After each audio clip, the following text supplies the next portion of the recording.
as important as EPA is on environmental issues, we now know, because the President has made it clear, that the Department of Energy is also very important to success environmentally. So is the Department of Transportation. So is the Department of Labor or Agriculture.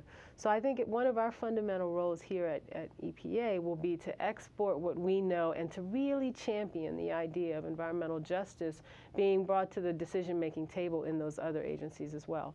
And certainly a recommitment to the executive order. But how do you do that? Well, it starts with me.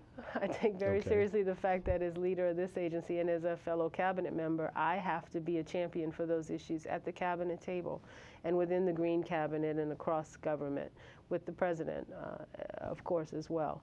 But then I think it really boils down to how we implement that. And I think it means a resurgence and a refocus on the interagency working group, which we're in the process right now of working on.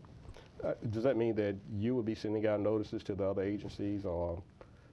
It means that soon we'll find that it will either be me or we're actually working with the White House on the idea of making sure that as we stand up again the Environmental Justice Working Group, that it really has the robust support of the White House as well. That'll be good. Yeah. Be interesting to watch. Good. Earlier you mentioned making environmental justice a mainstream topic. Mm-hmm. Tell me, what do you mean by that?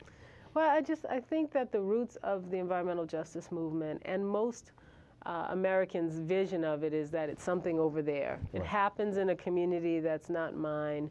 It happens that as a just and fair person, I want to make sure those issues are brought to the table, but I don't see them as my issues. Mm-hmm. And I actually don't think that's a correct paradigm for any of us to be working towards.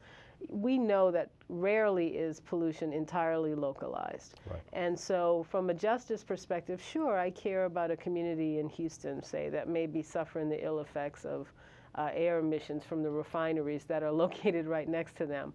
But as an American downwind of that issue, or as someone who may not live anywhere near Houston, but may have refineries upwind of me somewhere else, or as someone on the east coast of this country who gets prevailing winds, all those issues are actually tied together.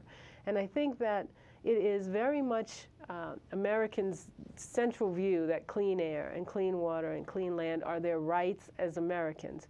And you can't say that and in the same sentence say it's not all Americans' rights. Mm-hmm. So I want to join those two issues together, make sure that our issues in the environmental justice movement are the country's issues. They cannot be looked at as separately. There do not have to be winners and losers in this environmental game, if you will.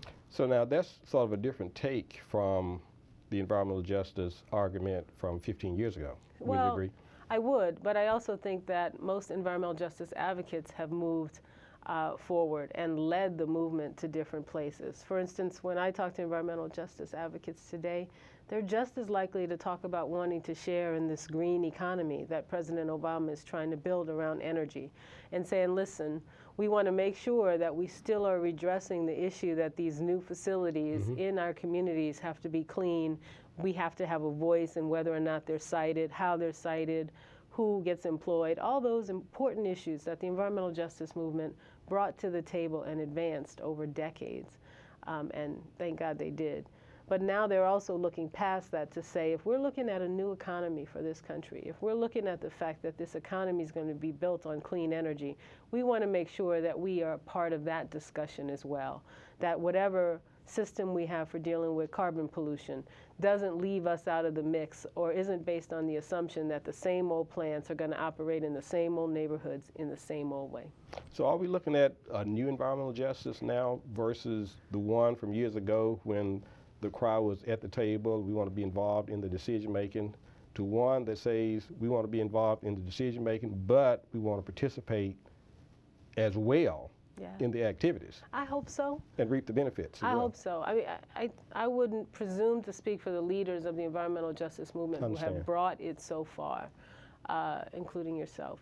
But I also wouldn't presume to say that they haven't recognized for quite some time that the issues of environmental justice are in many ways fundamental to our success with broader environmental issues in this country. So yeah, I would say yes, but I would also say that I would never want to lose the thing that brought us all to the table, which is a fundamental recognition at the community level that things aren't right. That's what breeds an environmentalist, if you will. One day you wake up and you see a plant or a facility in your neighborhood and you start to ask the right questions, and the minute you do, we got ourselves an environmentalist. Mm-hmm. And the color of their skin's only important to the extent that it means that we're building a broader and broader coalition around those issues. And the more we do, the more environmentalism is mainstream, and the more the American people will rise up and demand their rights for clean air and clean water. How will we know when environmental justice becomes mainstream?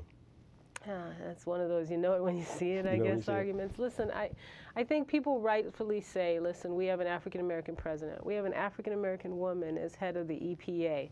Are we there yet? And I think rightfully the answer is no, we're not there yet, because there are still communities that either don't know or sadly just accept the fact that pollution is one of the burdens that comes with where they live or how much money they make.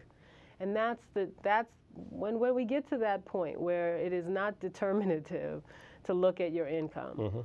Or not determinative to say, well, you know, historically that's always been sort of the industrial side of town, and therefore there's a whole legacy. When we start to make sure that those areas get the exact same treatment, we'll start to be there.